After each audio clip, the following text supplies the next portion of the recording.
Diabetes tipe 1 adalah diabetes yang disebut dengan tergantung insulin.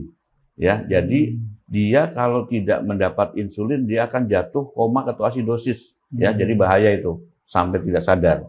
Kemudian diabetes tipe 2 adalah diabetes yang tidak tergantung insulin. Jadi dia masih bisa dengan obat pil dan lain-lain ya. Jadi nggak harus pakai insulin. Tapi biasanya lama-lama pakai insulin ya, lama-lama ya, karena kalau kadar gulanya tidak baik dia akan jatuh insulin. Biasanya ini disebabkan karena gaya hidup. Terus kemudian diabetes tipe lain itu diabetes yang disebabkan oleh lain-lain. Misalnya karena pankreas. Pada orang diabetes itu, banyak orang diabetes yang kurus itu akibat daripada kadar gula darah yang tinggi. Kadar gula darah yang tinggi itu tidak bisa memasukkan makanan ke dalam sel. Dan maksimalnya, Dok? Apanya? Maksimal dari dosis ya, misalnya yang tersedia di lapangan apa selain metformin? Atau metformin sendiri itu dosis maksimalnya boleh sampai berapa? Maksimumnya gitu? Sekitar 3x500 lah kalau di puskesmas ya, di puskesmas dia itu 3x500 ya. Tapi ada juga yang preparat yang 850 itu bisa 2 kali. Tapi ada juga yang 3 kali 850 ya, jadi 2350 itu masih bisa diberikan. Ya kira-kira sampai 2000 lah. Pasien diabetes itu kalau kita sebagai tenaga medis, kalau kontrol itu ditanya, apakah terjadi hipoglikemi enggak? Ada episode itu. Karena kalau dokter itu datang, pasien gula darahnya bagus 100 ya. Tapi kalau 200, tambahin dosisnya. Dan besok lagi datang lagi 300, tambah lagi dosisnya. Lah, pasiennya makin gemuk. Nah ternyata malamnya ada hipoglikemi atau sorenya dia kan obatnya hipoglikemi suruh minum yang manis-manis. Ya udah dijalanin semua, diikuti perintah dokter seperti itu. Tapi berat badan makin gemuk, dosisnya tinggi ya karena apa namanya restorasi daripada gula itu kan. Makanan apa yang mengenyangkan tapi kalorinya tidak tinggi, itu biasanya berbentuk sayuran, sayuran sama buah. Tapi buah-buah apa saja, hati-hati. Buah memang nggak begitu tinggi gulanya murni, tapi gula yang berikutnya dirubah menjadi gula itu banyak. Kalau untuk diabetes itu, penderita diabetes itu, kita jangan putus asa, ya. Jadi jangan putus asa dan kemudian patuh. Banyak orang pasien yang putus asa, dan kita harus patuh menjalankan pengobatan semuanya ya, dan tidak boleh stres karena dia akan memperbaiki semua keadaan itu, ya. Obat-obatan, pikiran yang tenang, ya, itu akan membaik. Dan rasa percaya diri.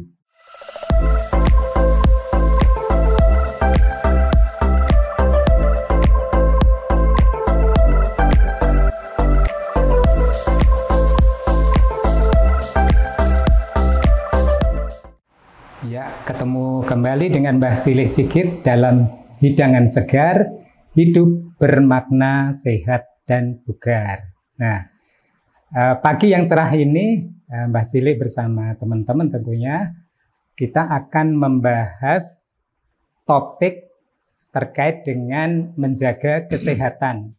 Kali ini adalah episode yang ke-7. Nah, di episode yang ke-7 ini akan kita bahas tentang bahaya diabetes mellitus. Ya, di mana topiknya adalah bahaya diabetes mellitus tetapi dapat dicegah dan disembuhkan. Ya. Nah, kali ini kita akan ditemani oleh narasumber yang hebat. Ya, beliau adalah Dr. R. Bowo Pramono. Ya, selamat pagi, Dok. Ya. Selamat pagi, Mbak Cilik Sigit. Ya, Dr. Bowo ini adalah seorang spesialis penyakit dalam, konsultan endokrin, metabolik dan diabetes. Ya, tentunya sangat kompeten di dalam permasalahan pagi ini, ya, sehingga nanti tentunya informasi-informasi yang beliau berikan akan sangat bermanfaat untuk kita semua, dan tentunya pada para penyandang diabetes ini kan menghadapi bulan puasa ya, jadi nanti juga akan dibahas bagaimana kiat mengendalikan atau mengatur pengobatan diabetes yang diterimanya itu di kala bulan puasa. Nah, ini tentu sangat penting ya. tentu akan ada pengubahan-pengubahan dosis atau apa nanti akan disampaikan ya. Dokter Bowo, selamat pagi. Ini terima kasih sekali sudah bisa hadir di Alhamdulillah komunitasnya Mbah Cilik Sigit ini. Kemudian kita akan membahas diabetes, Dok. Ya, diabetes. Dok, kita tahu diabetes itu ada diabetes tipe 1, tipe 2 gitu ya? Iya, ada. Bisa dijelaskan apa itu bedanya gimana? Dan sebabnya apa gitu? Baik, terima kasih. Diabetes itu sebenarnya dibagi dalam 4 kategori. Ya, kategori 1 ada diabetes tipe 1, kemudian diabetes tipe 2, ada diabetes tipe lain, dan terakhir diabetes gestasional. Diabetes tipe 1 adalah diabetes yang disebut dengan tergantung insulin. Ya, jadi dia kalau tidak mendapat insulin dia akan jatuh koma ketoasidosis. Ya, jadi bahaya itu sampai tidak sadar. Nah, pasien ini biasanya dikarenakan kerusakan pankreas yang luar biasa. Biasanya karena autoimun atau namanya idiopatik ya. Jadi autoimun atau idiopatik. Ini biasanya menyerang pada anak-anak. Diabetes tipe 1. Jadi jangan heran kalau teman-teman melihat pasien anak kok sudah pakai insulin. Ya. Jadi ini sebenarnya diabetes tipe 1 dan mereka nggak bisa terdeteksi karena baru tahunya kita kalau tiba-tiba datang ke rumah sakit dalam bentuk koma ketoasidosis tadi, ya datanya ke situ. Jadi orang tuanya baru sadar. Oleh karena itu, screening ini memang perlu ya untuk diabetes tipe 1. Jadi mulai dicek di mana orang tuanya bagaimana segala macam ya. Itu untuk diabetes tipe 1. Disebut diabetes tergantung insulin karena kerusakan pankreas. Kemudian diabetes tipe 2, diabetes tipe 2 adalah diabetes yang tidak tergantung insulin. Jadi dia masih bisa dengan obat pil dan lain-lain ya, jadi nggak harus pakai insulin. Tapi biasanya lama-lama pakai insulin ya, lama-lama ya, karena kalau kadar gulanya tidak baik dia akan jatuh insulin. Biasanya ini disebabkan oleh karena gaya hidup ya, gaya hidup itu misalnya gemuk ya, pasiennya gemuk, jarang olahraga, kerjanya hanya ya di kantoran aja, jalan-jalan kemana-mana, jalan nggak pernah naik jalan kaki ya. Kalau di negara barat kan jarang tuh. Kendaraan bensin mahal, parkir mahal, sehingga mereka lebih baik naik umum ya. Untuk mencapai kendaraan umum mereka jalan. Nah, sehingga ini bisa diabetes tipe 2 itu sebenarnya masih bisa dicegah terjadinya kalau gaya hidupnya baik. Kemudian makan junk food itu menyebabkan males ya. Males.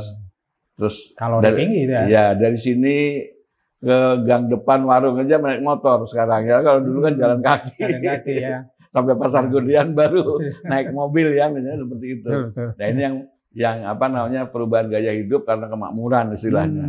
Ya.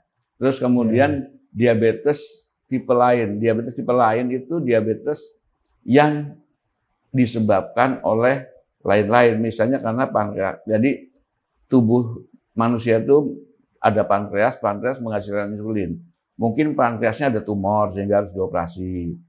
Ada kecelakaan ya, atau ada infeksi, terus ada trauma pada itu, terus juga banyak karena obat-obatan, ya. Jadi obat-obatan, misalnya obat steroid, ya mungkin pasiennya Mbah Cilik ada yang asma itu dapat steroid terus menerus, lama-lama dia menginjus adanya diabetes, ya karena dan penyakit-penyakit lain yang butuh steroid itu ya. Yang butuh steroid, ada lupus, ada apa itu, jadi steroid sebaiknya memang semua obat itu dikendalikan oleh dokter.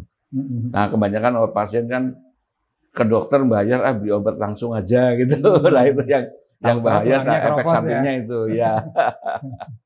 Ya. Jadi ini yang perlu diwaspadai. Terus kemudian itu tipe lain ya. Yang terakhir diabetes gestasional adalah diabetes yang timbul pada saat ibu itu hamil. Jadi sebelum hamil dia tidak diabetes normal. Nah, tapi pada saat hamil dia membutuhkan ada growth hormone untuk membesarkan janin ya, sehingga dia keluar growth hormone lebih banyak. Nah, kebetulan growth hormone ini melawan insulin sehingga pankreasnya kalah, gulanya naik. Dan itu disebut diabetes gestasional. Biasanya pada trimester kedua, ketiga ya.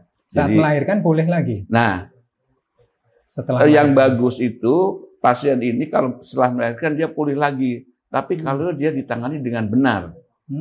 Jadi kalau dari awal dia sudah mulai hamil, kemudian diberikan insulin, gulanya bagus, berat badan janin juga tidak besar ya, sehingga lahirnya tidak perlu operasi. Nah itu biasanya bagus itu, begitu melahirkan dia akan kembali lagi normal. Berpotensi nggak menjadi tipe 2 atau? Nah itu kalau dia tidak ditangani dengan baik, dia nggak tahu kalau dia diabetes, makan seenaknya, berat badan makin besar, kemudian janinnya juga kan biasanya lebih dari 4 kilo itu ya, sehingga lahirnya harus operasi sesar segala macam. Banyak datang ke kita itu di rumah sakit itu dalam keadaan koma, karena gulanya tinggi, melahirkan kan stres tuh, sehingga dia harus operasi, keadaannya jelek. Nah biasanya habis itu lahir bagus, misalnya dia hidup semua ya, biasanya ibunya jadi diabetes murni, permanen gitu loh. Jadi permanen dan membutuhkan tata laksana yang jadi oleh karena itu dari awal tuh sekarang pemerintah sudah mulai menganukan memberikan screening untuk ibu-ibu hamil untuk arah diabetes ya, supaya tahu dia ada diabetes sebelumnya enggak nih. Kalau diabetes sebelumnya sebenarnya sama juga, atau pakai insulin. Tapi kalau ternyata masih bagus, dipantau nanti trimester 1, trimester kedua, ada peningkatan gula darah enggak? Kalau ada, nah berarti dia cenderung atau risiko ke arah diabetes gestasional, dan itu harus ditangani dengan baik. Ya. Yang tipe 2 tadi, dokter, sebenarnya peran lifestyle sama peran genetik barangkali yang sering ditanyakan ya, itu sebenarnya mana yang lebih dominan atau lebih berperan gitu? Atau harus seperti apa? Sebetulnya kalau genetik kan nggak bisa dirubah. Ya, kalau lifestyle bisa dirubah. Ya, jadi itu kalau genetik kita saya nggak mau jadi anaknya jenengan karena udah diabetes ya nggak mungkin toh, kan sudah lahir toh. Tapi itu nggak bisa ditawar itu. Tapi kalau yang lifestyle itu masih bisa dirubah. Jadi faktor genetik itu hanya memberikan indikasi bahwa dia harus hidup lebih baik gitu ya. Jadi hati-hati gitu loh. Jadi jangan terus karena terutama kalau diabetes tipe 2 itu akan dipicu oleh lifestyle. Makan yang banyak, apalagi sudah mulai makmur ya. Mahasiswa kos-kosan itu nggak punya uang, tapi begitu lulus kerja punya duit sendiri, gemuk, diabetes. Dulu nggak bisa makan karena nggak punya, sekarang nggak bisa makan karena nggak boleh. Nggak boleh makan. Berkebalikan yaitu efek dari kemakmuran ya. Baik, Dokter Bowo, menurut ini kita searching ya, kita itu negara Indonesia ya, itu negara kelima yang memiliki penderita diabetes terbanyak. Kelima ya, itu tentunya besar ya. Seberapa sih beban diabetes ini beban bagi pemerintah mungkin yang menyediakan sarana, dan juga beban bagi orang diabetesnya sendiri, kayak prognostiknya ya, atau apa yang dia bisa dialami oleh seorang penderita diabetes gitu. Ya, jadi alhamdulillah memang Indonesia ini selama ini ranking kelima ya, dari tahun 2017, 2025 perkiraan ya, terus kemudian 2035, terakhir 2045, kelima, ketujuh itu dari dunia ya, dunia. Jadi yang pertama itu Amerika, kedua Cina, ketiga India. Yaitu mereka gonta-ganti juara 1-2-nya itu. Tapi tiap tahunnya kayaknya naik gitu ya. Nah, gimana? Itu tiap tahun jumlahnya naik. Jadi berubahnya karena tinggal kenaikannya berapa banyak gitu dari masing-masing negara itu ya.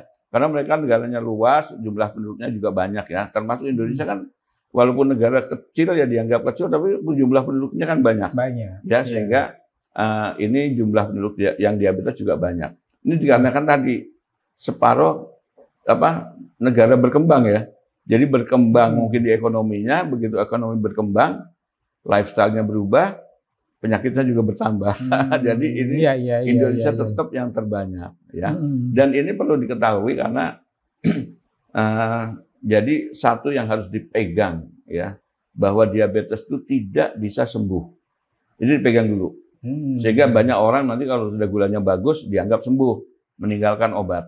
Salah itu ya. Jadi tetap harus pakai obat, mungkin dosisnya dikurangi kalau gulanya sudah mulai membaik segala macam. Nah, jadi dari urutan negara itu dari Amerika, Cina, India itu bolak-balik itu aja ya.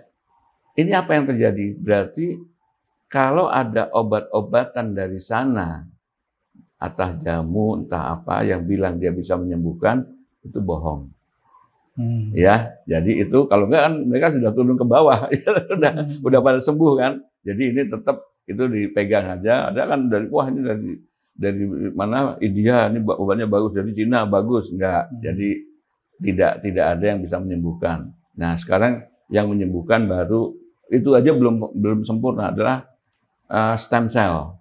Ya, itu bisa mengurangi atau menyembuhkan, tapi itu demikian juga dia akan pulih kembali lagi ke diabetes lagi. Ya. Jadi sembuh relatif. Gitu ya, jadi begitu bagus, ya nggak lama dia mungkin harus di booster gitu. Kalau vaksin itu harus di booster lagi gitu loh. Ya, padahal sekali suntik sekitar 100 juta atau 50 juta itu biayanya mahal, hasilnya masih tanda tanya. Betul, jadi ini memang masih belum tapi stabil. Masih berkembang ya tadi stem cell. Masih berkembang stem cell. Atau mungkin cangkok, jangan-jangan. Cangkok ya sudah ditinggalkan karena kalah sama stem cell. Ya cangkok lebih tinggi lagi biayanya ya. Sel beta itu hampir sama dengan stem cell. Tapi memang sulit ya. Karena sel beta itu kan kebanyakan yang ini akibat daripada autoimun ya. Sehingga begitu dicangkok dihabiskan lagi, dihajar lagi. Ya rusak sehingga lagi ya. Ya rusak lagi yang benda asing kan itu. Ya jadi ini yang masih belum ketemu ini untuk penyakit diabetes. Para ahli masih berpikir terus ya untuk menemukan bagaimana bisa disembuhkan ya. Tapi sementara hanya targetnya tetap ya. Nah, oleh karena kendali itu gula darah ya. Ya. Jadi targetnya adalah kendali gula darah. Kenapa kendali? Ya salah satunya kendali gula darah. Sebetulnya 4 ya, ada 3. A, B, C. Target penderita diabetes itu A, B, C. A itu A1C adalah kadar gula darah rata-rata selama 3 bulan harus di bawah 7. B adalah blood pressure, tekanan darah. Itu sekitar di bawah 140/80 atau 135/80. Terus C-nya itu kolesterol ya. Triglycerid diminta di bawah 150 sama HDL di atas 40 untuk laki-laki, 60 untuk wanita. Ya, jadi ini targetnya ABC. Ya, ditambah tadi berat badan diturunkan ke arah berat badan yang ideal. Ideal tuh tinggi badan kurangi 100, kurangi 10%. Kira-kira itu. Ya, terus bebannya buat pemerintah atau tenaga kesehatan. Kalau dulu kan dokter kan kalau pasiennya diabetes banyak, wah uang nih, uang, duit nih ya. Berpikirnya kita sekarang karena semua ditanggung BPJS, ditanggung ini, wah kerjaan nih. Tapi ya, tapi buat negara itu beban berat ya, beban yang sangat berat karena kalau cuma diabetes saja gampang obatnya, pil atau insulin, dia tahu sudah ada di BPJS. Tapi yang berat ditanggung adalah komplikasinya diabetes. Jadi buat si penderita berat, buat si penanggung juga berat ya. Jadi komplikasinya tuh bisa kalau kronis bisa ke mata sampai buta ya, retinopati, saraf namanya neuropati, bisa ke ginjal namanya nefropati ya, sampai cuci darah itu. Bisa bayangkan berapa biaya untuk cuci darah itu. Kemudian komplikasi ke pembuluh darah besar tuh ke jantung, ya sampai serangan jantung, ke otak sampai stroke, ke kaki sampai amputasi, ya. Jadi ini kalau pemerintah nanggung biaya oke, tapi pasien apa yang mau pasien seperti ini. Jadi ini juga penting bagi kita tenaga kesehatan adalah bagaimana mencegah atau mencari screening secepatnya supaya begitu pasien itu ketemu jangan sampai timbul komplikasi. Betul. Terus gula darahnya harus bagus, tekanan darah bagus, lifestyle-nya juga diajarkan. Oleh karena itu pemerintah juga sudah mengadakan pembentukan rumah sakit pengampu diabetes ya. Kita mengampu sampai Kalimantan, Papua itu ya. Teman-teman dari seluruh Indonesia yang rumah sakit umum pusat tuh mengampu kemana-mana. Ya sehingga ini jadi buat kita tadi komplikasinya tadi ke situ, buat pemerintah juga itu. Oleh karena itu yang terpenting adalah sekarang pencegahan. Pencegahan itu ada 3, Mbak Cilik ya. 1 pencegahan primer. Pencegahan primer adalah orang yang risiko diabetes tidak menjadi diabetes. Ya. Baik. Ya, yang risiko tuh contohnya apa? Dislipidemi atau kadar kolesterolnya tinggi tadi, tekanan darah tinggi, gemuk, ada keturunan. Ada keturunan kan bisa dicegah toh, asal yang lain-lain bagus, walaupun dia keturunan tapi bisa jangan sampai timbul gitu loh. Terus kemudian usia. Jadi usia di atas 45 tahun walaupun tidak ada faktor risiko ini bisa menjadi diabetes karena mungkin sudah kelelahan dari pankreas menghasilkan insulin, ya. Terus kemudian pencegahan sekunder adalah pencegahan orang yang sudah terdiagnosis diabetes jangan sampai timbul komplikasi. Tadi ke jantung, ke ginjal segala macam itu pencegahan sekunder. Karena gula darahnya harus bagus, kolesterol bagus, tensinya juga bagus. Ketiga, pencegahan tersier. Pencegahan tersier adalah pencegahan supaya yang sudah ada komplikasi, sudah diabetes, sudah komplikasi, tidak meninggal karena diabetesnya atau cacat, harus diamputasi segala macam. Ya, ini membutuhkan kerjasama semua. Nggak mungkin kita sebagai dokter bisa. Multidisipliner ya. Ya, multidisiplin. Dokternya multidisiplin juga harus ada apa namanya sokongan dari keluarga dan masyarakat sekitar. Betul. Ya, baik, jadi penting. Terima kasih Dokter Bowo. Kita tahan dulu. Mungkin kita akan lanjutkan lagi pembicaraan yang sangat menarik tadi. Kita skip sebentar ya, kita istirahat, nanti kita lanjutkan lagi.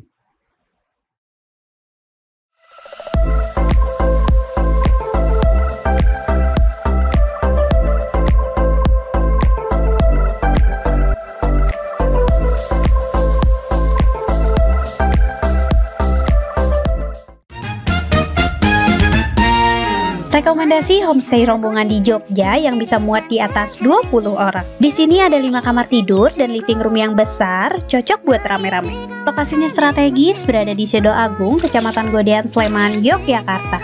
Begitu masuk, tempatnya tuh luas, suasananya adem dan juga tenang.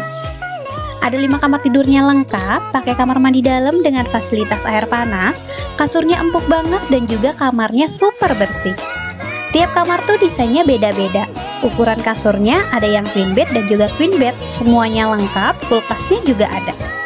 Namanya Dian Padang. Buat reservasi bisa hubungi nomor ini ya.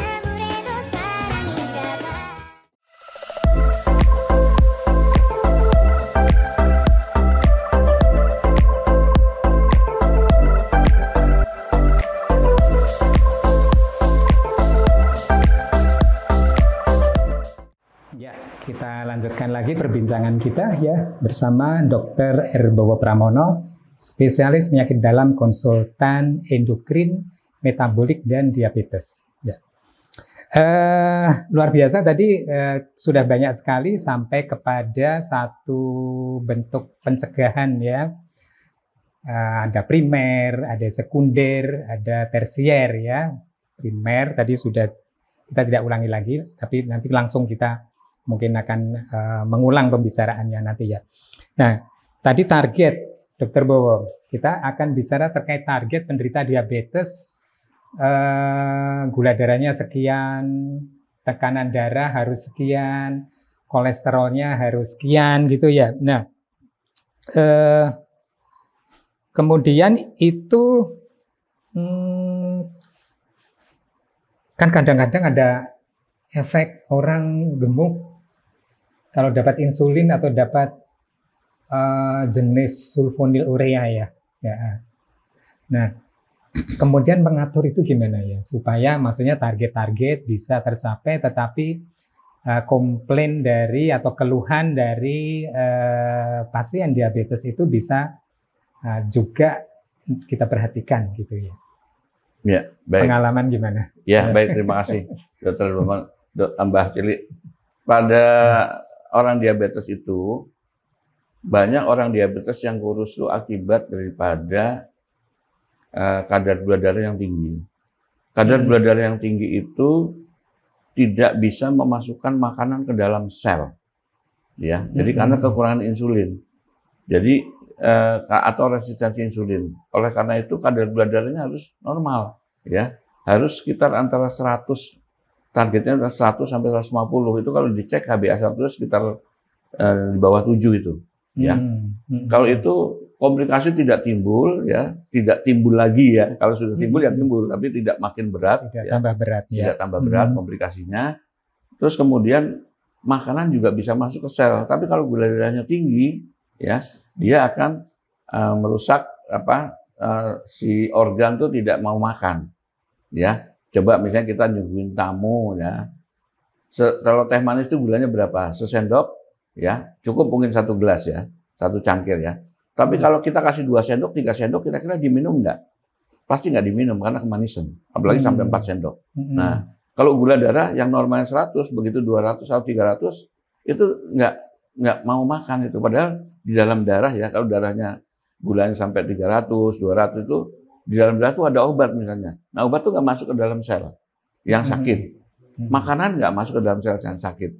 Sehingga sel-sel tubuh kan apoptosis itu rontok ya, dan makin kecil sehingga itu kurus badannya.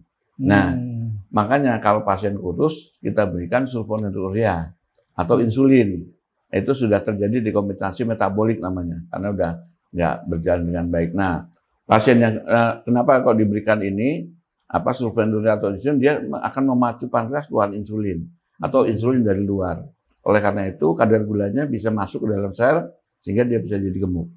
Nah, sebetulnya membuat gemuk itu bukan obat ya, tapi makanannya ya.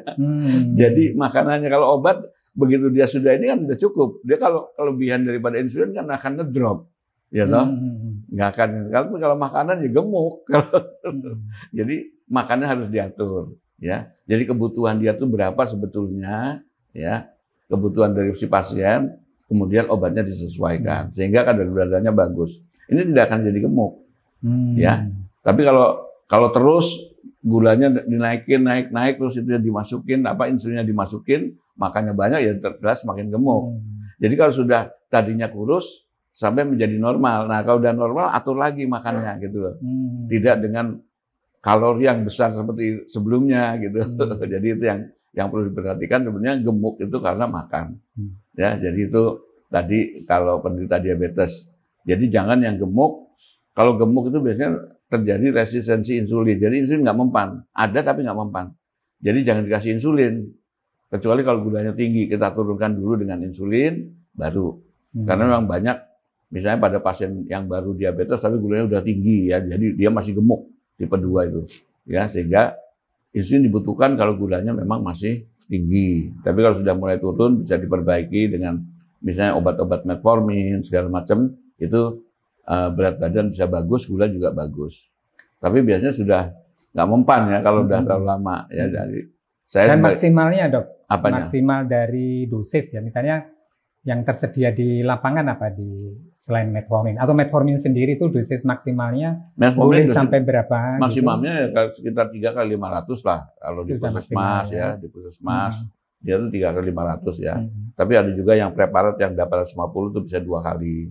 Tapi ada juga yang 3 kali 850 ya, jadi 2350 itu masih bisa diberikan. Ya kira-kira sampai 2000 lah, 2000 miligram itu umumnya, tapi tergantung berat badan juga. Kalau gemuk banget kan bisa. Ya, itu dosis insulin juga. Kalau dosis insulin sampai berapa dia? Sampai hipoglikemi. Jadi kalau sudah hipoglikemi jangan ditambah lagi. Ya, nggak ada maksimalnya. Nggak ada maksimalnya. Ya. Tidak ada ukuran misalnya berapa unit per kilogram berat badan gitu. Nah, umumnya kalau diabetes tipe 1 kebutuhannya nih itu kira-kira setengah yang diabetes tipe 1 ya, itu 1 unit per kilogram berat badan per hari. 1 unit. Jadi kalau berat badannya sekitar 60 ya 60 unit paling banyak itu. Tapi kalau diabetes tipe 2 itu kebutuhannya kira-kira setengah unit per kilogram berat badan per hari. Jadi kira-kira 30 unit paling banyak ya. Tapi ada diabetes tipe 2 mendapat 100 unit. Kenapa? Oh dia mungkin dapat steroid atau makannya masih belum teratur. Betul. Ya. Betul. Jadi itu yang penting. Dan satu lagi, pasien diabetes itu kalau kita sebagai tenaga medis, kalau kontrol itu ditanya, apakah terjadi hipoglikemi enggak? Ada episode itu. Karena kalau dokter itu datang pasien gula darahnya bagus 100 ya, tapi kalau 200 tambah dosisnya. Dan besok lagi datang lagi 300 tambah lagi dosisnya. Lah, pasiennya makin gemuk. Nah ternyata malamnya ada hipoglikemi atau sorenya dia kan obatnya hipoglikemi suruh makan minum yang manis-manis. Ya udah dijalanin semua, diikuti perintah dokter seperti itu. Tapi berat badan makin gemuk, dosisnya tinggi ya karena apa namanya restorasi daripada gula itu kan. Jadi pada tambah dosis lagi. Ya, pada posisi yang ada gejala hipoglikemi ya. Nah, tetapi pada saat cek laboratorium tinggi. Nah, ya itu berarti menurunkan insulin dulu ya. Karena ada respon hipoglikemi menjadi hiperglikemi kan? Iya, ya. Respon hiperglikemi bisa juga karena dari dalam tubuh sendiri. Respon dari tubuh bisa juga karena makannya kan. Kan dia makan lagi. Karena hipo dia makan gitu loh. Oh, gitu, obatnya gitu. Kan itu kita kasih makan, tapi dia nggak ngomong. Kita nggak nanya. Ya. Dosisnya tambah. Jadi makin gemuk itu salah satunya mengurangi kegemukan akibat obat itu. Ya. Kemudian kan tadi makan ya. Makan itu kan ada untuk kebutuhan kalori, tapi juga untuk kebutuhan mengenyangkan ya, karena lapar ya. Kalau kita makan itu kan karbohidrat yang meningkatkan gula ya, Dr. Bowo. Nah, kita maunya makan yang mungkin nilai karbohidratnya itu rendah tapi cukup mengenyangkan. Mungkin itu yang diperlukan bagi diabetes. Terus seperti apa kira-kira bentuk nutrisi atau makannya, itu komponen makannya? Komponen makanan ya sebetulnya semua karbohidrat murni segala macam itu dibutuhkan ya. Jadi ada perhitungan karbohidrat sekitar 40 sampai 50% daripada kalori yang dibutuhkan. Terus kemudian lemak itu sekitar 25%, protein sekitar 25% ya. Jadi tergantung, jangan ada pasien yang LDL-nya tinggi, kolesterolnya tinggi, kita kasih lemak juga 25% yang mungkin makin tinggi ya. Jadi mau dikurangi. Jadi itu dilihat daripada situasi pasien masing-masing. Ya bagaimana? Yang pertama. Yang kedua, makanan apa yang mengenyangkan tapi kalorinya tidak tinggi, itu biasanya berbentuk sayuran. Sayuran sama buah. Tapi buah-buah apa saja, hati-hati. Buah memang nggak begitu tinggi gulanya murni, tapi gula yang berikutnya dirubah menjadi gula itu banyak. Jadi seperti kayak semangka, ya, jeruk, terus kemudian sawo, nanas, ya, terus apalagi nangka, ya itu gulanya tinggi itu. Ya. Tetap bisa menaikkan gula darah. Iya, menaikkan gula darah yang dengan ini ya signifikan ya. Terus satu lagi kurma juga, ya, kurma itu juga menaikkan gula darah. Hati-hati, ada jenis-jenis kurma tertentu yang gulanya naiknya tinggi sekali, ya. Sehingga hati-hati nanti kalau buka puasa itu, kalau sudah kan Nabi Muhammad SAW itu dia kalau buka puasa mengkonsumsi 3 butir kurma. Cukup. Ya, cukup. Maksudnya dia tidak makan yang lain. Ya, karena tidak ada yang lain ya. Kalau dia kita makan sebagai pembuka.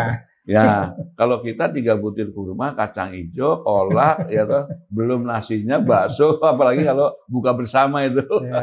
Ya, jadi itu yang mengartikannya salah itu. Jadi karena apa? Jadi kurma itu kalorinya tinggi, ya. Ada kurma-kurma tertentu ya, itu kalorinya tinggi. Ada juga yang mungkin yang tidak begitu, tapi hati-hati aja ya, dijaga. Jadi jangan kalau sudah kurma mungkin yang lain jangan ya. Sudah manis itu. Kalau herbal itu ada nggak yang berperan dalam tadi pengelolaan diabetes? Jadi kalau herbal, kalau saya sebagai tenaga medis yang barat ya, itu herbal sampai sekarang belum, ya. Ada herbal yang bisa menurunkan kadar gula darah itu seperti pare, ya, buah pare, terus daun sengon, ya, itu udah ada penelitiannya, ya. Terus kayu manis, daunnya.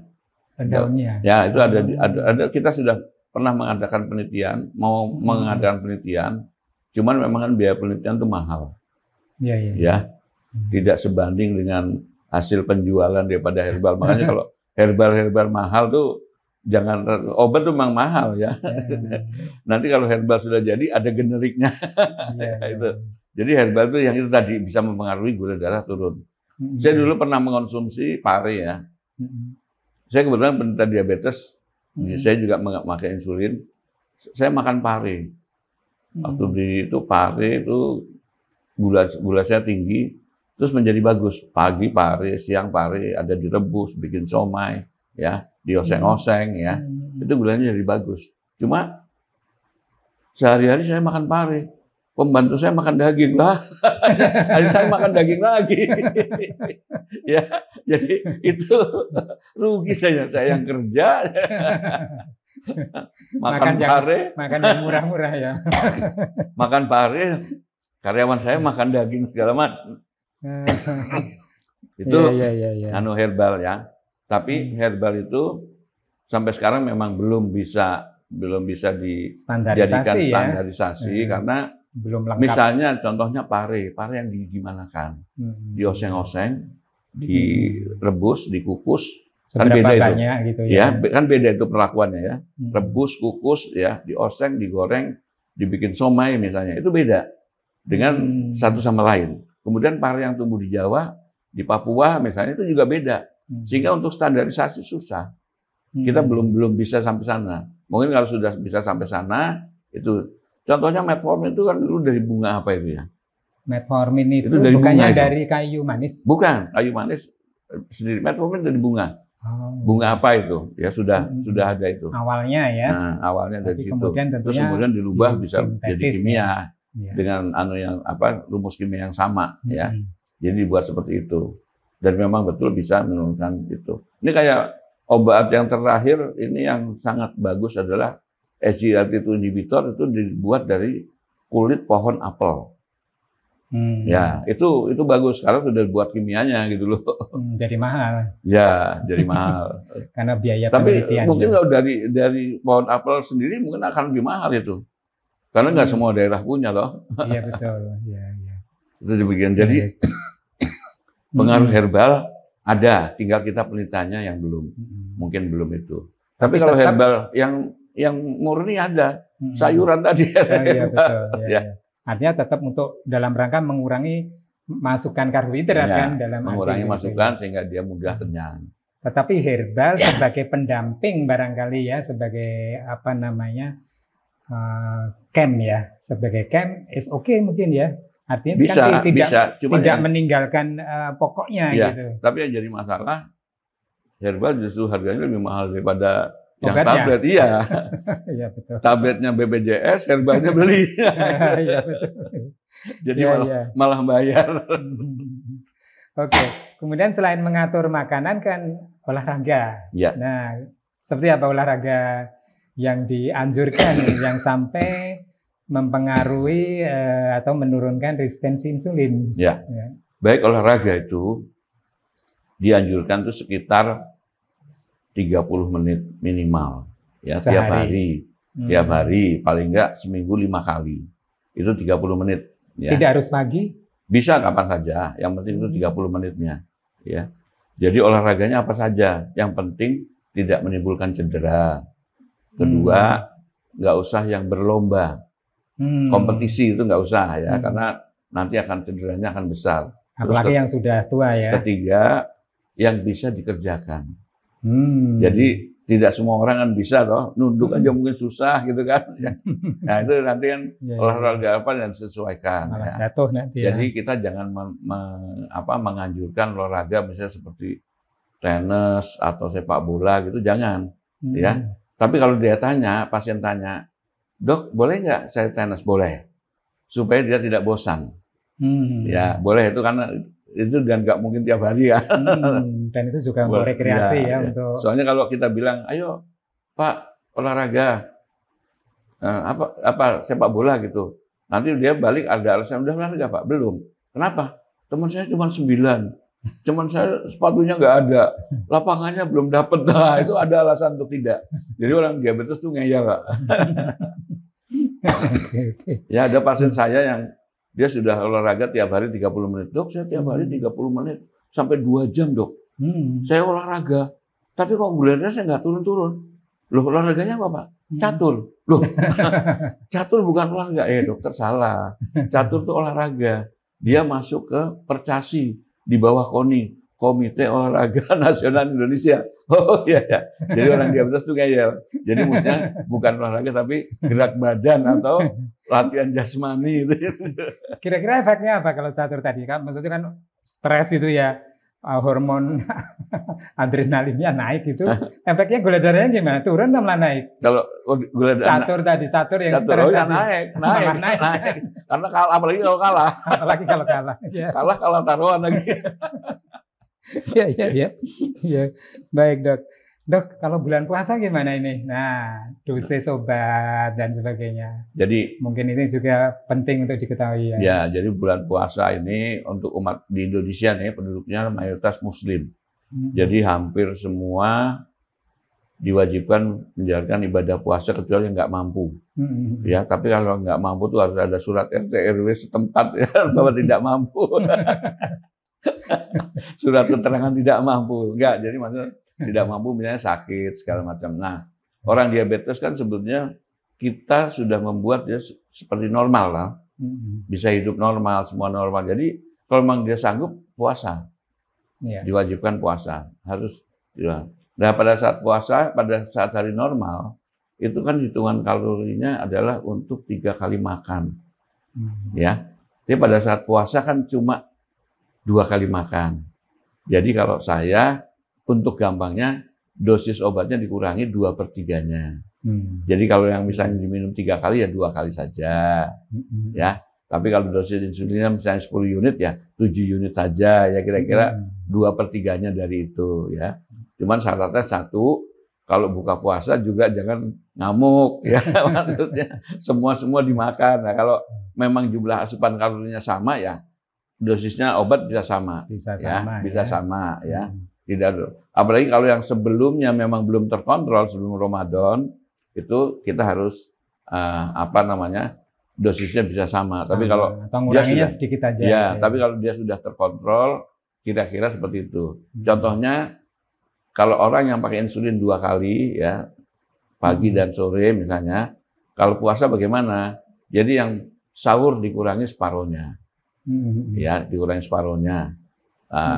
Sehingga kira-kira 3/4 ya dengan makannya segala macam. Atau ini pada sahurnya pada bukanya tetap yang siang jangan diberikan ya. Kalau yang siang ya jadi 2 kali dibagi 2 nanti itu. Terus kemudian sebelum Ramadan itu sebaiknya memang pasien dilatih puasa dengan dosis obat yang disesuaikan tadi. Apakah gulanya bagus enggak? Kalau bagus Ramadan aman. Ya, tapi kalau nggak bagus itu jelek, ya. Jadi pada saat puasa itu nggak boleh gulanya tinggi, nggak boleh juga gulanya rendah. Kalau gulanya rendah, itu dia harus kan obatnya minum manis atau makan yang manis-manis kan, atau disuntik gula itu ya itu batal kan berarti. Nah, terus kemudian kalau gulanya tinggi, efek gula tinggi adalah dehidrasi, jadi sering kencing, ya sehingga dehidrasi dia. Nah itu kan harus obatnya minum. Ya kalau minum pada saat siang hari kan jadi batal loh. Nah, makanya ada obat-obat tertentu yang dia membuat banyak kencing diminum pada saat buka puasa ya. Jadi buka puasa ini kita rubah dan dosisnya kira-kira 2/3, tapi dengan syarat makannya ya seperti hari biasa ya.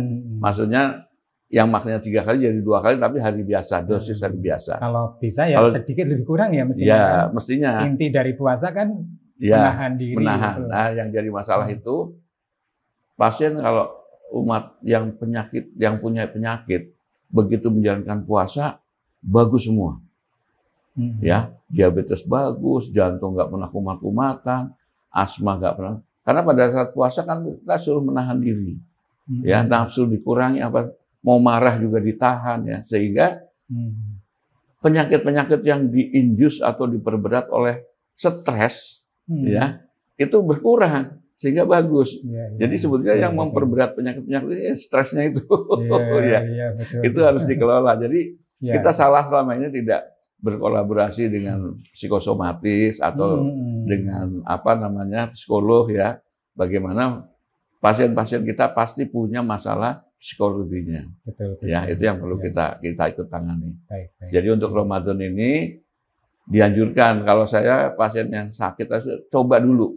Kalau memang nggak kuat, monggo bayar fidyah. Tapi kalau memang kuat, jalankan. Karena ini memang kewajiban dan teman-teman yang Muslim itu kan memang harus sudah nunggu ya berbulan-bulan untuk nunggu Ramadan. Begitu Ramadan kok nggak puasa, rugi. Betul, Ya. betul, ya. Jadi saya anjurkan untuk puasa, dicoba dulu lah. Ya, nanti kalau memang nggak kuat ya sudah buka, nggak masalah. Ya. Dan latihan itu diusahakan sebelum Ramadan ini, ya latihan dosis. Sehingga kalau sekarang hipo misalnya ngedrop dosisnya kelebihan obat, itu kan nggak masalah, ya toh? Kan sunnah. Tapi kalau sudah wajib terus sampai batal kan sayang. Nyaur Ya. di belakang Ya. ya. Baik, kita break dulu Dokter Bowo, ya perbincangan yang sangat menarik tentunya. Kita rehat dulu, nanti kita teruskan di belakang ya.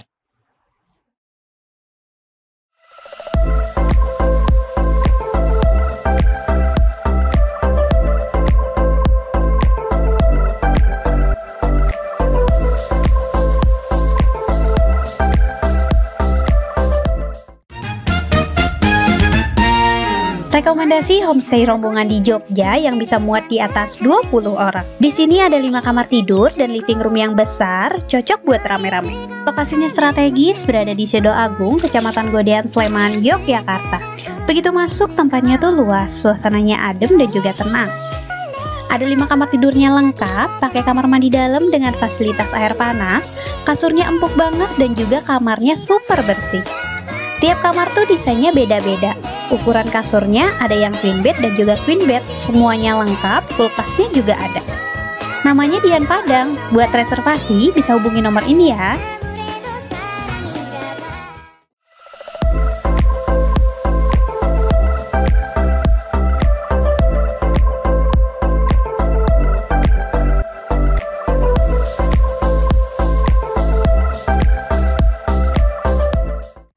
Kita lanjutkan perbincangan kita bersama Mbah Cilik Sigit dalam hidangan segar, hidup bermakna sehat dan bugar. Ya, Dokter Bowo, kita lanjutkan. Nah, sekarang kita akan menurut ya referensi ya, atau misalnya kita search gitu, itu DM itu dikaitkan dengan komplikasi kanker, terutama kanker liver. Nah, ini kira-kira terkait dengan DM-nya atau komplikasi DM atau obat-obatnya. Seperti misalnya nih saya berikan ya Dokter Bowo ya, maaf. Produk-produk obat, contohnya insulin, tapi sekarang ini sudah human insulin ya. Di mana human insulin itu konon merupakan GMO ya. Jadi genomic modified object ya. Jadi karena dari sel yang menyandi insulin dari manusia kemudian disuntikkan di dalam plasmid E. coli bakteri, kemudian bakteri itu kan bereplikasi dan memproduksi insulinnya manusia ya. Kemudian insulin ini yang kemudian menjadi produk insulin yang disuntikkan. Walaupun nah ini yang pertanyaannya, apakah memang produk GMO sendiri juga ada pada bentuk-bentuk makanan ya, misalnya untuk meningkatkan produksi pertanian dan sebagainya, itu kan produk itu. Itu hanya sekedar kekhawatiran orang atau memang sebenarnya itu ada hal-hal yang seperti apa informasinya gitu ya? Ya. Baik, memang kekhawatiran para pasien menggunakan insulin salah satunya ketergantungan. Yang kedua, katanya memicu adanya kanker. Ya, sebenarnya bukan hanya kanker hati aja, kanker yang lain juga bisa. Ya, bisa terpicu oleh isunya itu ya, seperti itu. Nah, karena dihubungkan dengan penyakit diabetes. Sebetulnya yang menyebabkan atau menimbulkan terjadinya adanya penyakit kanker adalah kadar gula darah yang tinggi itu. Karena sel-sel kanker mendapat makanan yang banyak, suplai makanan dan darah yang tinggi itu kan makanan. Jadi kayak dipupuk ya, sehingga itu menimbulkan banyak sel. Jadi bukan karena obatnya ya. Ada penelitian, tapi sekarang itu yang analog ya, yang human ya. Yang human itu seperti itu memang isunya dulu, dia bisa menimbulkan, tapi ternyata tidak ya. Di studinya dan tidak, apalagi sekarang insulin human sudah jarang dipakai, apalagi di Indonesia ya, karena sudah berganti dengan analog. Jadi ada rekayasa lebih tinggi lagi lah, supaya menghilangkan yang apa namanya tadi ya, kan obat-obat lama tuh, obat-obat baru akan menyingkirkan apa kelemahan obat lama ya. Jadi kemungkinan itu dengan insulin analog yang sekarang beredar itu kecil sekali terjadinya apa tadi kanker ya.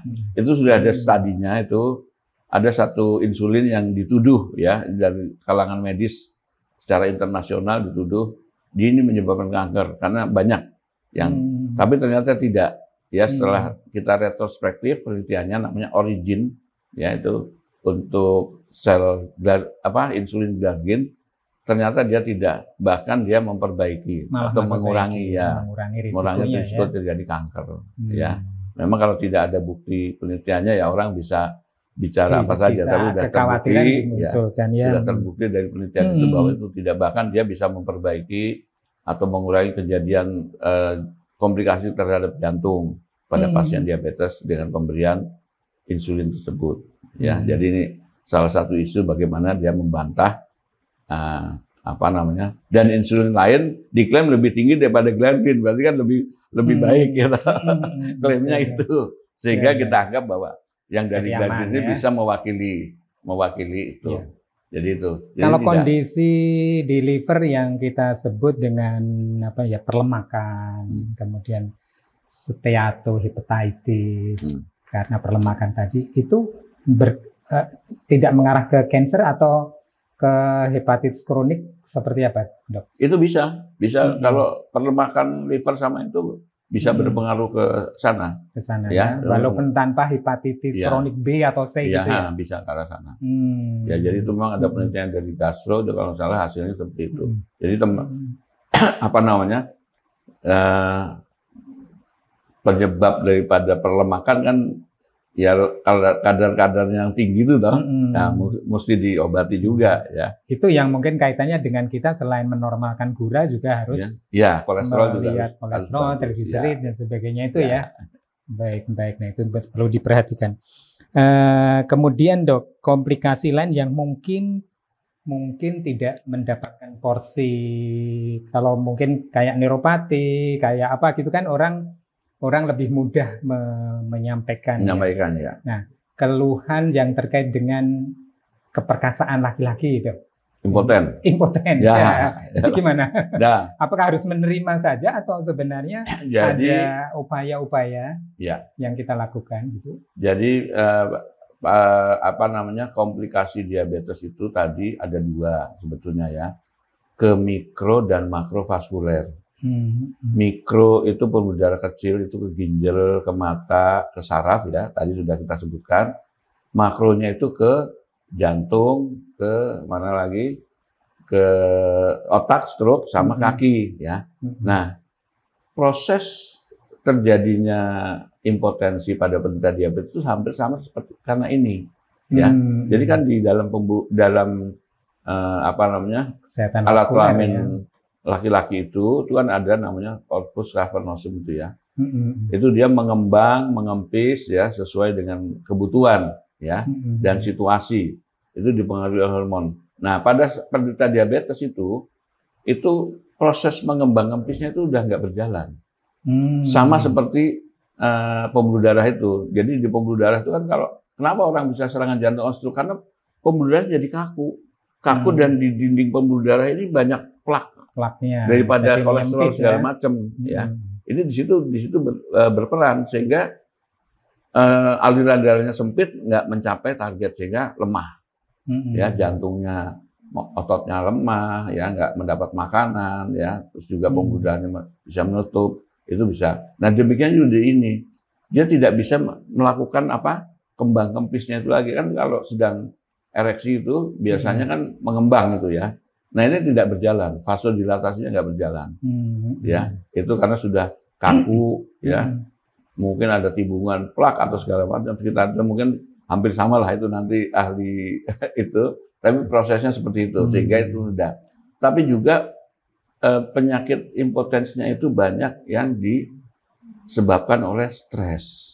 Karena stres ya, mungkin memikirkan penyakitnya diabetes juga ya. Itu biasanya pada pasien yang baru, diabetesnya baru. Kalau yang udah lama biasanya memang karena tadi yang sudah menerima gitu ya. Iya, yang sudah lama yang itu tadi tidak bisa ngembang kempisnya itu loh. Jadi nggak prosesnya itu. Tapi kalau yang pasien yang baru ya, kan dia bayangin kalau pas saya diabetes terus nanti nggak bisa ini ya, termasuk nggak bisa berhubungan dengan keluarga itu, berhubungan dengan istri. Nah itu karena dia takut itu aja jadi benar-benar nggak bisa gitu. Tapi setelah diterapi dengan baik, gulanya bagus, diberi pengertian, dia bisa lagi. Ya itu karena faktor pikirannya saja. Pikirannya terutama itu yang harus ya, tapi yang baru ya. Tapi kalau sudah lama ya biasanya sudah terjadi kelainan pembuluh darah sekitarnya itu. Itu kan long ya perjalanannya. Maksudnya patofisiologinya berproses lama ya. Apakah ada pilihan-pilihan yang kemudian memang benefit di situ? Misalnya proteinnya yang tempe atau apa yang banyak mengandung mungkin nitric oxide atau apa itu berpengaruh nggak kira-kira? Ya sebetulnya tadi ya gizinya sesuai dengan gizi pasien diabetes aja ya, apa saja boleh ya. Jadi itu, tapi yang penting jumlahnya dan tidak menimbulkan kadar gula darah yang tinggi. Baik. Mungkin tempe, protein itu boleh ya selama ginjalnya masih bagus. Tapi kalau ginjalnya sudah ada terganggu, ya? Ada penurunan, justru protein yang nabati itu tidak dianjurkan. Ya, karena di sana ada, kalau nggak salah ada arginin atau apa itu ya. Nah, guru saya bilang, Prof. Askandar itu tempe, kedelai itu jangan. Udah yang menambah ureum itu kan? Ya, dia akan memperberat kerja ginjal dan makin meningkatkan penurunan fungsinya akan makin cepat. Ya. Jadi, Dokter Bowo, terkait dengan vitamin E untuk mengurangi oksidasi atau antioksidan itu cukup benefit untuk penderita diabetes? Ya sebetulnya vitamin atau apa semua bisa benefit ya. Cuman tetap itu bisa benefit kalau kadar gula darahnya bagus. Ya, jadi banyak orang yang salah itu dia beli ini, tapi gulanya tidak diperhatikan. Benefitnya ketutupan ya. Iya, benefitnya ketutupan atau percuma gitu loh, tidak ada gunanya ya. Karena tadi vitamin itu tidak bisa masuk ke dalam sel kalau gulanya tinggi. Jadi yang susah kan untuk mendapatkan obat diabetesnya itu dia nggak. Jadi tapi mencari vitaminnya itu yang dia ubet gitu loh cari, tapi begitu obat diabetesnya didiemin lupa. Karena merasa ini saya penting ini, sebenarnya enggak juga ya. Jadi gulanya dulu kita perhatikan, gula baru yang lain baru ini kita perhatikan ya, kayak vitamin dan lain-lain. Tapi itu juga memang penting ya. Terakhir Dok, jadi pesannya Dokter Bowo ini sebagai ahli senior ini ya. Untuk para penderita diabetes, keluarganya, masyarakat, dan mungkin juga pemerintah ini, apa saja? Ya, kalau untuk diabetes itu, penderita diabetes itu, kita jangan putus asa, ya. Jadi, jangan putus asa dan kemudian patuh. Banyak orang pasien yang putus asa, dan kita harus patuh menjalankan pengobatan semuanya ya, dan tidak boleh stres karena dia akan memperbaiki semua keadaan itu. Ya, obat-obatan, pikiran yang tenang, ya, itu akan membaik. Dan rasa percaya diri, ya. Maaf, saya juga penderita diabetes, sudah 40 tahun, saya masih bisa begini, ya, 40 tahun lebih, ya. Masih mengabdi. Nah, kita kalau bisa mengelola dengan baik, insya Allah nanti akan bagus, ya. Masih berguna buat masyarakat. Itu buat penderita diabetes. Satu, jangan putus asa dan jangan malu. Sebagai penderita diabetes, banyak orang yang nggak malu gitu. Nyuntik diam-diam, mau makan ini juga diam-diam ditungguin teh manis, nggak enak gitu, padahal udah tahu diabetes dia, nggak enak sama yang saya bilang aja lu diabetes, saya bilang gitu kan. Nanti tuan rumah juga akan tahu lah ya, mana yang baik buat temannya, mau neraktir atau nyuguhi kan mesti yang terbaik diberikan. yang pertama. Terus kemudian buat tenaga kesehatan, carilah siapa saja yang risiko diabetes, ya. Kemudian ayo mulai dikelola, ya, baik dengan obat-obatan, olahraga, sama diet yang bagus. Yang terpenting lagi adalah edukasi, karena edukasi merupakan pilar utama daripada manajemen penderita diabetes, ya. Itu jadi untuk kemudian ditangani dengan baik sesuai dengan kompetensinya. Kalau di tempat pelayanan nggak ada, ya kirim ke tempat yang rujukan, ya. Jangan takut nanti dimarahin BPJS, nanti kalau pasien udah cuci darah baru dikirim kan, ya. Sayang, kasihan. Ya, jadi mulai kita tahu ada komplikasi yang mulai timbul, di mana kompetensinya kita tidak ada, coba dikirim ke tempat yang lebih tinggi, yang sesuai dengan kompetensinya. Terus untuk pemerintah, ya saya usul obat-obatan yang ada itu bisa sampai ke bawah. Seperti insulin nih nggak sampai bawah sebetulnya, ya. Jadi kayak dokter puskesmas itu seperti belum boleh terapi insulin, dia harus ke rumah sakit dulu, ya, baru di terapi. Jadi hanya penerus, ya. Kalau bisa mereka kita buat mandiri, memberikan, dan karena ilmunya kita sering tiap beberapa bulan pembekalan, ya. Kita sering memberikan pembekalan, tapi begitu sampai ininya, ya barangnya nggak ada, ya. Ya, terus kemudian juga usul kalau bisa disediakan alat cek gula darah mandiri untuk tiap pasien. Ya, memang itu agak mahal, tapi dengan adanya itu, soalnya kan kita akan merubah dosis segala macam. Kalau gulanya sekian, nah pasien kan nggak punya alat cek gula darah, gimana merubah? Ya, jadi oleh karena itu, kalau bisa mungkin sudah maju, kita sudah bisa lengkap dengan melengkapi pasien diabetes dengan alat cek gula darah mandiri. Demikian mungkin dari saya. Terima kasih. Terima kasih sekali Dr. Bowo. Sudah panjang lebar A sampai Z ini kita kupas diabetes, ya. Walaupun mungkin nanti ada juga kita buat terapi interaktifnya. Jadi teman-teman Mbah Cilik Zikid semua, jadi diabetes itu bisa dicegah, ya, berita gembiranya, ya, dan kemudian bisa diobati. Cuman memang sementara ini memang tidak bisa sembuh total, ya, tapi upaya kesembuhan dengan metode-metode yang yang ultra, ya, mungkin itu tetap akan kita tunggu, ya, perkembangannya. Tetapi yang penting dalam pengendalian pengelolaan diabetes ini adalah pengendalian gula darah. Bagaimana kita mengatur dietnya, mengatur obatnya, jadi keteraturan, kepatuhan tadi, adherence, ya, adherence artinya sudah memang obat itu sebagai kebutuhan, bukan ini sebagai perintah dokter, tapi memang ini kebutuhan pasien, ya, sehingga pasien itu harus adherent, ya, untuk sehingga gula darah tadi menjadi baik.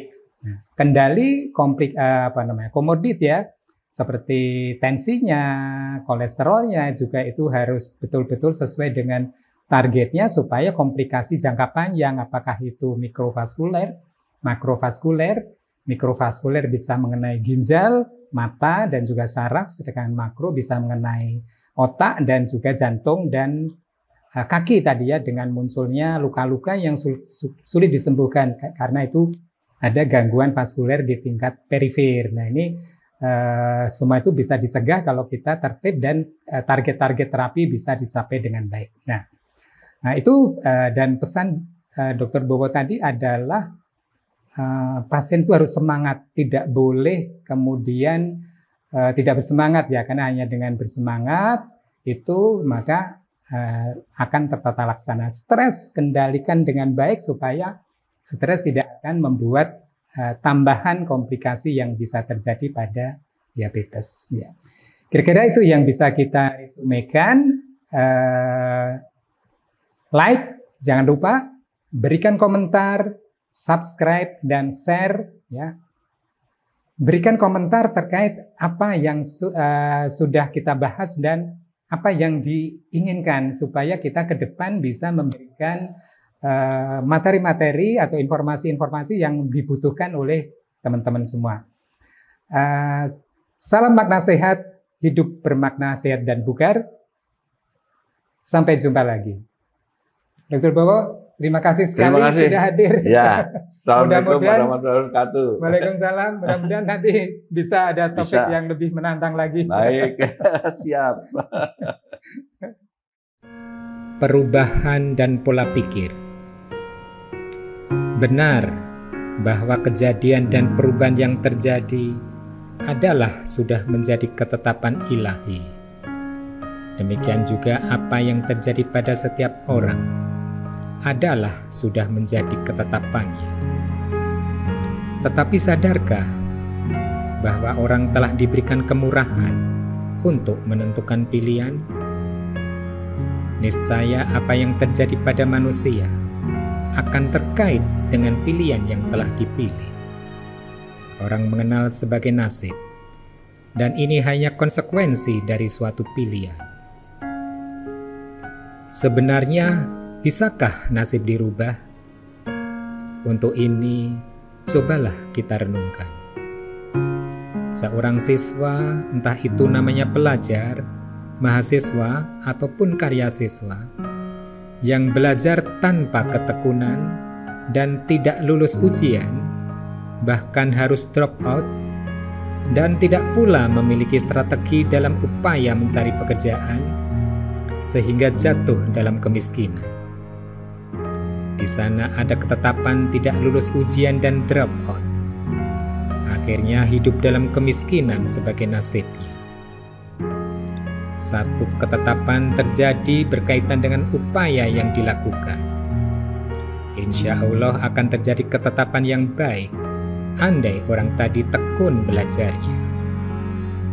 Keberhasilan dalam pekerjaan tidak hanya dipengaruhi oleh kepandaiannya, tetapi juga dipengaruhi oleh strategi yang tepat dalam menentukan langkah yang diambil dalam menjalani kehidupan. Strategi akan muncul dari ilmu yang didapat dan pola pikir positif yang akan menumbuhkan jiwa juang, adaptif, dan kemampuan resiliensi yang baik. Strategi bukanlah sesuatu yang tetap, melainkan dinamis dalam perubahannya, sesuai dengan situasi dan kondisi. Dunia ini selalu bergerak dan berubah sesuai kodratnya. Demikian juga kehidupan manusia. Seringkali manusia dihadapkan pada permasalahan sebagai ujian. Pikiran dan hati merupakan bagian dari jiwa yang diberikan kemampuan untuk merespon tantangan yang dihadapi. Dan pola pikir sebagai warna dari pikiran berperan sebagai penerang jalan untuk meraih tujuan yang dibentuk oleh pikiran yang telah dibasuh oleh hati yang tenang, yang selalu diterangi sinar ilahi. Semoga sinar terang akan ditemui oleh setiap jiwa yang berilmu, menerapkan cara-cara yang benar dengan menjunjung tinggi kemanusiaan dan keadilan. Amin. Ya Robbal Alamin. Godea, 25 Februari 2025. Mbah Cilik Sigit.